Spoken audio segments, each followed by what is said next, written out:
Hey, what's up guys? So in this video we will see how to disable autocorrection and predictive on any iPhone.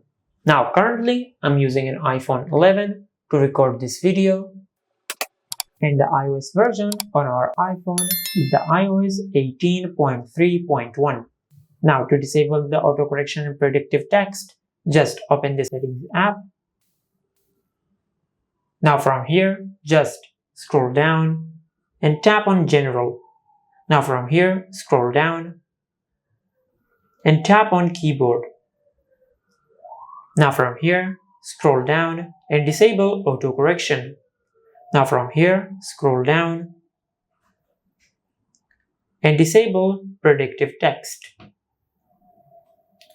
And this is how you can disable autocorrection in predictive text on any iPhone. If you found this video helpful, please like the video and subscribe to our channel and hit the bell icon to get notified when we upload a new video.